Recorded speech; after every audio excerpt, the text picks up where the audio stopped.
Hello everyone, welcome back to my channel. आज मैं आपके साथ में बहुत ही आसानी से बनने वाले वनीला केक की रेसिपी को शेयर कर रही हूँ। केक को मैं बिना कंडेंस मिल्क, बिना बटर, बिना मिल्क पाउडर, बिना ओवन के कुकर में बना रही हूँ। तो फिर चलिए देर ना करते हुए बनाते हैं टेस्टी वनीला केक। इस वनीला केक को बनाने से पहले मैं आपको कुछ बेसिक सी चीज़ें बता देती हूँ। सबसे पहली बात आती है परफेक्ट केक बनाने के लिए परफेक्ट मेज़रमेंट की। तो मेज़रमेंट हमको ड्राई इंग्रेडिएंट्स का किस तरह से करना है। देखिए, कप में इस तरह से मैदे को नापना है और न दबा दबा के नहीं नापना है। देखिए, इस तरह से किसी भी चीज़ से बराबर कर लेना है। तो ये हुआ हमारा 1 कप। तो ये तो बात आ गई मेजरिंग कप की कि मेजरिंग कप से किस तरह से नापना है, और सिंपल टी कप से किस तरह से नापेंगे वो भी आप एक बार देख लीजिए। तो टी कप लेना है जैसे नीचे से ऊपर तक प्लेन वाला। तो मैदा वगैरह को नापने के लिए दोनों तरीके में से कोई भी तरीके का कप ले सकते हैं, और सेम तरीके से मैदा को इस कप से भी नाप सकते हैं। देखिए, जैसे मैंने मेजरिंग कप से नापा था सेम तरीके से इस कप से भी नाप सकते हैं। अब बारी आती है बेकिंग पाउडर, बेकिंग सोडा वगैरह को नापने की। तो बेकिंग पाउडर भी सेम तरीके से जैसे कप में नापा था सेम तरीके से चम्मच में नापेंगे, एक्स्ट्रा को हटा देंगे। बस ये हो गया 1 टीएसपी बेकिंग पाउडर। तो अब तैयार कर लेते हैं केक टिन को। तो उसके लिए आप बटर पेपर, पार्चमेंट पेपर या फिर सिंपल पेपर को ऑयल से ग्रीस करके भी ले सकते हैं। देखिए, टिन के नाप का ले लेना है और सेंटर से इस तरह से मोड़ देना है। एक बार फिर ऐसे सेंटर से फोल्ड कर देना है और फिर इस तरह से मोड़ करके ट्रायंगल शेप दे देना है। और अब इस पेपर को केक टिन के सेंटर में रख करके नापना है। अब किसी भी पेंसिल या पेन की मदद से इसमें मार्क लगा लेना है और अब कैंची की मदद से इस तरह से काट लेना है। केक टिन को आप बिना बटर पेपर, बिना पार्चमेंट पेपर के भी तैयार कर सकते हैं। सिंपल सा केक टिन को आप ऑयल से ग्रीस कर लीजिए, उसके बाद इसको मैदा से डस्ट कर लीजिए, तो वैसे भी केक टिन तैयार हो जाएगा। इस केक टिन को अनफ्लेवर ऑयल से ग्रीस कर देना है। कोई भी कुकिंग ऑयल तो ले सकते हैं, बट सरसों का तेल इस रेसिपी में नहीं लेना है। हाँ, अगर आप इस रेसिपी को बटर से बना रहे हैं तो आप बटर भी केक टिन में ग्रीस कर सकते हैं। किए हुए केक टिन में अब बटर पेपर को लगा देना है और अब फिर से इसे ऑयल से ग्रीस कर देना है। तो केक बनाने के लिए केक टिन रेडी हो चुका है और अब इसको साइड में रख देंगे और अब गैस को ऑन करके फ्लेम को एकदम लो कर देना है और इसके ऊपर चढ़ा देना है कुकर, क्योंकि आज इस केक को मैं कुकर में बना रही हूँ। कुकर के अंदर रख देना है स्टैंड या कोई भी कटोरी को पलट करके आप रख सकते हैं और अब कुकर को ढक करके प्रीहीट कर लेना है। तो अगर आप इसका ढक्कन लगाएंगे तो उसका रबड़ और सीटी दोनों निकाल लेना है। इस कुकर को मैं ग्लास लिड से कवर कर दे रही हूँ और इसके छेद को मैं माचिस की तीली से बंद कर दे रही हूँ। जब तक कुकर प्रीहीट होता है तब तक केक का बैटर को बना लेते हैं। बैटर को बनाने के लिए एक बड़ा बर्तन ले लेना है और उसके ऊपर लगा लेना है छन्नी और इसमें छानेंगे सारे ड्राई इंग्रेडिएंट्स। सबसे पहले मैं डाल रही हूँ 1.5 कप मैदा। यहाँ पर मैं 1.5 कप मैदा इसलिए यूज़ कर रही हूँ क्योंकि मैंने यहाँ पर केक को बनाने के लिए 7 इंच केक टिन का यूज़ किया है और 7 इंच केक टिन में 1.5 कप मैदा परफेक्ट होता है। और अब डालेंगे 2 teaspoon baking powder. Baking powder को बराबर करके ही लेना है। 1/4 टीस्पून बेकिंग सोडा का लेना है, बट बेकिंग सोडा को कभी भी ज़्यादा नहीं लेना है वरना केक का फ्लेवर मेटेलिक आएगा और वो खाने में अच्छा नहीं लगेगा। ये डाल देना है चुटकी भर नमक और अब सारी चीज़ों को छान लेना है। चाहे तो आप सारे ड्राई इंग्रेडिएंट्स को एक बार और छान लीजिए, लेकिन मैं दोबारा ना छान करके इसको अच्छी तरह से मिक्स कर दे रही हूँ। उससे भी उतना ही काम करेगा जितना कि छानने से काम करेगा। और अब बना लेते हैं वेट इंग्रेडिएंट्स। तो यहाँ पर मैं आधा कप दही ले रही हूँ। दही ज़्यादा खट्टा यानी कि कड़ी वाला नहीं होना चाहिए। 3/4 कप पिसी हुई चीनी डाल रहे हैं। दही और चीनी को अब अच्छी तरह से फेंट देना है और अब 1/3 कप रिफाइंड ऑयल डाल रहे हैं।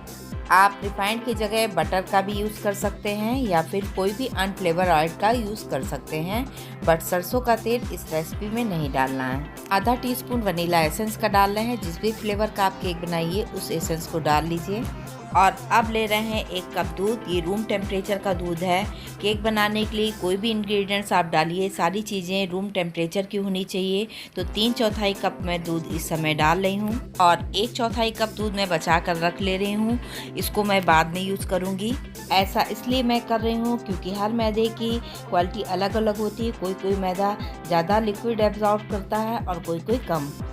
आगे जैसे जैसे दूध की ज़रूरत पड़ेगी उस हिसाब से दूध को यूज़ करेंगे। फ़िलहाल 3/4 कप दूध डाल करके सारी चीज़ों को आपस में अच्छी तरह से फेंट करके मिक्स कर लेना है।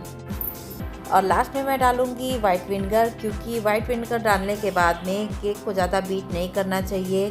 तो ये छोटी छोटी बातें हैं जिनको ध्यान में रख करके आप परफेक्ट केक को बना सकते हैं। इन सारी चीज़ों को इतना मिक्स करना है कि सारे इंग्रेडिएंट्स आपस में अच्छी तरह से मिक्स होके एक साथ हो जाएं। मिक्स करने के लिए आप इस समय इलेक्ट्रिक बीटर का भी यूज़ कर सकते हैं।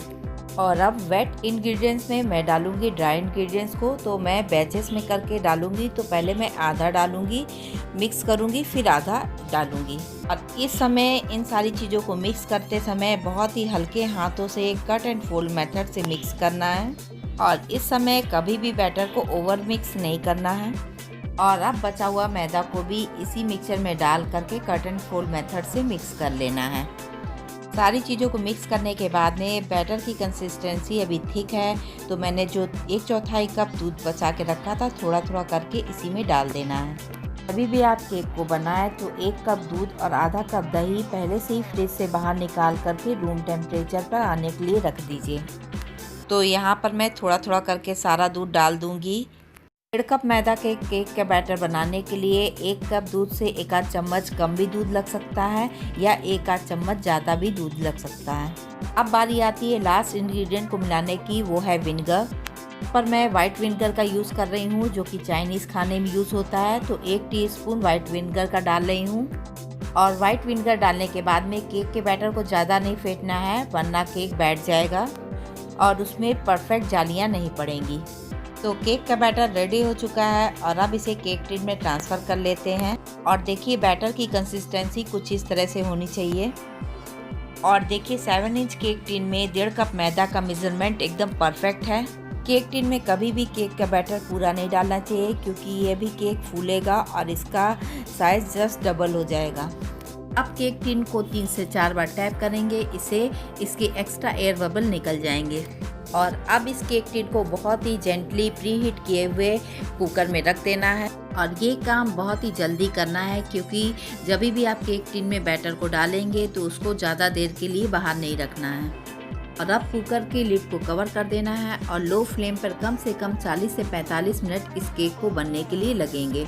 टोटली डिपेंड करेगा गैस की फ्लेम पर। अगर आपका फ्लेम थोड़ा बहुत कम ज़्यादा है तो हो सकता है 5-7 मिनट आगे पीछे लग सकता है। और 40 मिनट हो चुके हैं। केक को चेक करते हैं और केक अपने साइज़ से डबल भी हो गया है और इसने साइड्स को भी छोड़ दिया है, यानी कि केक परफेक्टली बेक हो गया है। फिर भी मैं टूथपिक डाल करके इसको चेक कर लेती हूँ। तो टूथपिक सेंटर में डालेंगे। सेंटर में ही केक को पकने में ज़्यादा टाइम लगता है। तो यहाँ पर टूथपिक एकदम क्लियर निकली है, यानी केक परफेक्टली पक करके तैयार हो चुका है। कभी भी केक को आप बनाइए तो 30 मिनट के पहले ढक्कन को कभी मत खोलिए, क्योंकि अगर इसमें हवा लग गई तो केक फूलेगा नहीं, बैठ जाएगा। और अब इस केक की ऊपर की लेयर ऐसे ही सॉफ्ट बने रहे उसके लिए क्या करेंगे, एक गीला किया हुआ कपड़ा को इस केक के ऊपर ऐसे ही ढक देना है और इसको ठंडा होने के लिए इसी तरह से छोड़ देना है। और अब केक पूरी तरह से ठंडा हो चुका है और इसके कपड़े को अब हटा लेते हैं। चाकू की मदद से केक के साइड को स्क्रैच करके केक को लूज कर लेना है। टिन के ऊपर प्लेट को रख करके केक को फ्लिप कर देना है। केक टिन के लॉक को खोल देना है और ऊपर से हल्का सा टैप करना है। बहुत ही आसानी से केक टिन निकल जाएगा। केक टिन के ऊपर वाला पार्ट और बटर पेपर को अब निकाल देना है। और आप देख सकते हैं ये केक कितना बढ़िया से बेक हुआ है। इस केक को देख करके कोई ये नहीं कह सकता है कि इसको मैंने बिना ओवन के बनाया है। अब इस केक को मैं 3 पार्ट में कट कर रही हूँ। उसके लिए मैं 2 निशान लगाऊंगी। तो सबसे पहले मैं चाकू से 2 निशान लगा ले रही हूँ। आप चाहें तो केवल बीच से कट करके भी इस केक की आइसिंग कर सकते हैं। और अब लेना है एक मजबूत धागा और धागे को जहाँ पर मैंने कट का निशान लगाया था वहाँ पर फंसा देना है। धागे की जगह आप केक को काटने के लिए नाइफ का भी यूज़ कर सकते हैं। देखिए केक को इस तरह से घुमाते हुए धागे को खींचते जाइए, ये केक बहुत ही आसानी से कट जाएगा। और ये केक की फर्स्ट लेयर निकल के तैयार हो चुकी है और इसमें देखिए कितनी जाली बन कर के आई है। इसी से पता चलता है कि केक परफेक्ट बना है। सेम इसी तरीके से दूसरी लेयर को भी काट करके निकाल लेना है। और ये रही इस केक की दूसरी लेयर। और अब पाइपिंग बैग में व्हिप्ड क्रीम को भर लेंगे। तो इस व्हिप्ड क्रीम की रेसिपी मैंने इसके पहले वाले वीडियो में डाल रखी है। इसको मैंने केवल 4 मिनट में ही बनाया है। आप चाहें तो इस रेसिपी को देख सकते हैं। वैसे भी मैंने अपने चैनल पर कई तरीके की व्हिप्ड क्रीम की रेसिपी को अपलोड किया हुआ है, आप चाहें तो उसे भी चेक करके देख सकते हैं। सारी रेसिपी अपने आप में बहुत ही ज़्यादा अच्छी है। पाइपिंग बैग में क्रीम को भरने के बाद में उसको आगे से कट कर देना है। अब मैं बना रही हूँ शुगर सिरप। तो उसके लिए मैंने आधा कप बर्फ़ का ठंडा पानी लिया है और उसमें ऐड कर रही हूँ 2 टेबल स्पून पिसी हुई चीनी। आप पिसी हुई चीनी की जगह नॉर्मल शुगर का भी इस समय यूज़ कर सकते हैं। अब टर्न टेबल और केक बोर्ड पर थोड़ी सी व्हिप्ड क्रीम को लगा देना है और केक की पहली लेयर को इसी क्रीम के ऊपर रख देना है। ऊपर से डाल देना है शुगर सिरप। शुगर सिरप को चारों तरफ फैलाते हुए डालना है। ऐसा करने से केक बहुत ही ज़्यादा सॉफ्ट और मॉइस्ट बनेगा। ऊपर से क्रीम को लगा देना है और अब चारों तरफ क्रीम को बराबर से फैला देना है। इस समय अगर आप चाहें तो फ्रूट क्रश या फिर चोको चिप्स वगैरह को लगा सकते हैं। अब इस क्रीम के ऊपर केक की दूसरी लेयर को रख देना है। स्पॉन्ज की इस लेयर के ऊपर भी शुगर सिरप को डाल देना है और सेंटर में इस तरह से हाथ से प्रेस कर देना है ताकि केक में सारी लेयर आपस में अच्छी तरह से चिपक जाएं। और अब इस लेयर के ऊपर भी क्रीम की एक मोटी लेयर चढ़ा देनी है। बराबर करने के बाद में केक की तीसरी लेयर को रख देना है और इसके ऊपर भी शुगर सिरप लगाने के बाद में क्रीम की एक पतली लेयर को चढ़ा देना है। इस वाले स्पॉन्ज के ऊपर क्रीम की ज़्यादा मोटी लेयर नहीं लगानी है, बस इस क्रीम को चारों तरफ से फैला लेना है। इसका स्टेप को कहते हैं क्रम कोटिंग। इसको करने से क्या होगा कि केक में क्रम्स वगैरह होते हैं वो ऊपर की लेयर यानी जब हम ऊपर की क्रीम लगाएंगे तो उसके ऊपर नहीं आएंगे। और अब इस केक को 15 मिनट के लिए फ्रिज में रख देना है। 15 मिनट बाद केक को मैंने फ्रिज में से निकाल लिया है और ये केक बहुत ही अच्छी तरह से सेट हो चुका है। इस केक के ऊपर क्रीम की एक मोटी लेयर लगानी है, तो यहाँ पर मैं ज़्यादा सी क्रीम को रख रही हूँ। इस क्रीम को चारों तरफ से अच्छी तरह से फैला लेना है। लास्ट में गुनगुने पानी में नाइफ़ को डिप करके उसे चिकना कर लेना है। इस समय हर बार नाइफ़ को कपड़े से साफ जरूर करना है। पाइपिंग बैग में डाल रही हूँ सबका फेवरेट 1M नोज़ल। अब क्रीम में मैं मिला रही हूँ रेड फूड कलर और रेड फूड कलर की जगह आप कोई भी कलर का यूज़ कर सकते हैं। और अब इसको पाइपिंग बैग में भर ले रहे हैं और अब इसी से मैं केक को डेकोरेट कर रही हूँ। देखिए बराबर से प्रेशर देते हुए इस तरह से फ्लावर को बना लेना है। बहुत ही आसानी से ये फ्लावर बन जाते हैं और देखने में बहुत ही ज़्यादा खूबसूरत भी लगते हैं। और अब नीचे ऊपर करते हुए केक के नीचे बॉर्डर भी बना ले रहे हैं। ये कोई ज़रूरी नहीं है कि जैसा मैं डिज़ाइन केक में बना रही हूँ सेम आप वैसा ही बनाइए। ये महज एक आइडिया ही है, आपकी जैसी इच्छा करे वैसा डिज़ाइन बना करके इस केक को डेकोरेट कर सकते हैं।